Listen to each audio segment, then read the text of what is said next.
You're watching Peace Country Presents on CJDC TV.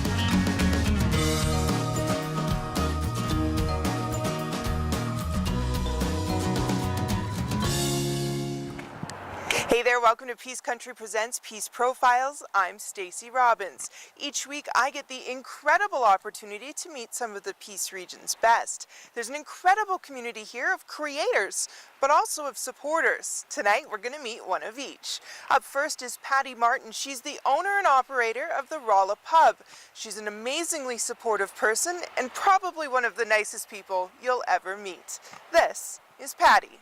Most of the time it's a kind of a look of shock because the outside of the building is not particularly beautiful. And I think a lot of times we're trained that everything has to be perfect on the outside to be perfect on the inside, but that's not always true. But I mean, eventually I would like to have the outside a little bit prettier, but I really focus on the inner part of the building because I think the heart of building is more like as important as the outside of the building.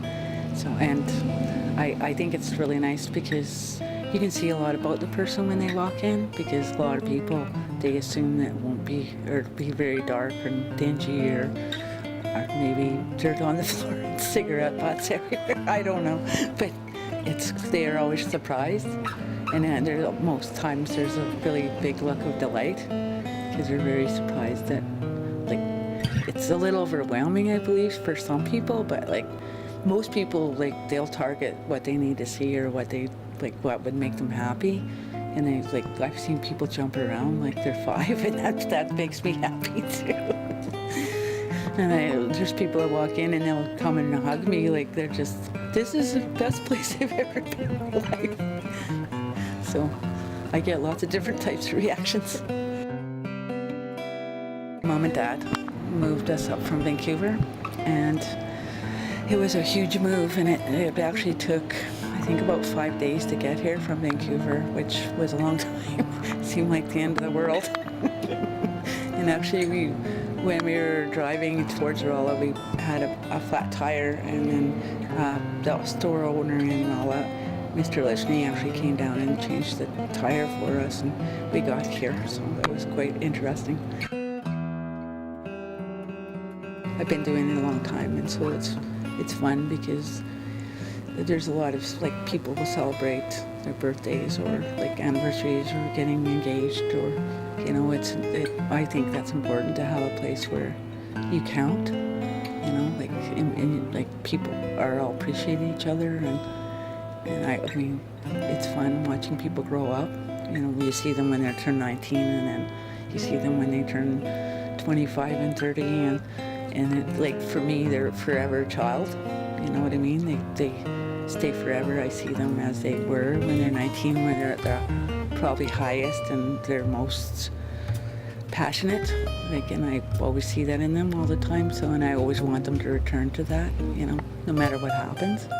And it's all choices, but I'm always here to remind them that no matter what happens, and you can always get through it and conquer it and learn something and be thankful it happened, because it's no other use doing anything about that.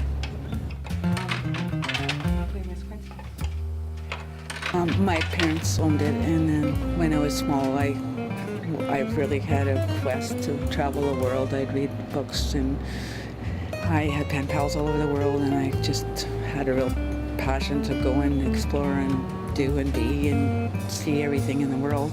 And then my husband married me when I was 19, and he was a very wonderful person. He came from Vancouver, and he came up to take the welding course, and then he met me. It was a party, and he met me out here, and then he just rode his bicycle, and he really was like Prince Charming. So I married him 6 months later, and we got married in this little church in Rolla, which I think was really nice. And then eventually he didn't understand the area, so we moved back to Vancouver, which I was quite excited about because I was interested in art and culture and museums, and I thought that all of that was there, and it was my roots originally, so I was excited.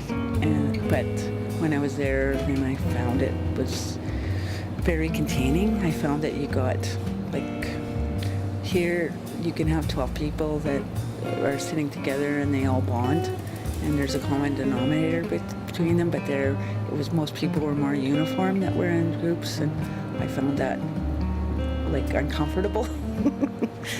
So I really wanted to come back, and people have been very kind, so I'm glad I did. I was raising 3 kids, and my youngest son actually, he had died 7 years ago, but he had diabetes, but like I was so thankful that people helped me all the time. Like I appreciated it so much that I just decided I'd create a place that represented our history, and like basically sort of like England or like the places in Europe, they reflect the areas, like the pubs and the public houses, like they all create that kind of feeling so that the people know where they come from. So I thought we're not doing that really. So I thought it'd be important to do that, and especially in the north. And I think when you go farther north in the Yukon or Alaska, like I think it happens there, but not as much in this southern areas. It's a really new history in the world. But it's still a new frontier really, like because it's economically doing well, and like the musicians that are coming from our area, the bands are amazing. I love the people.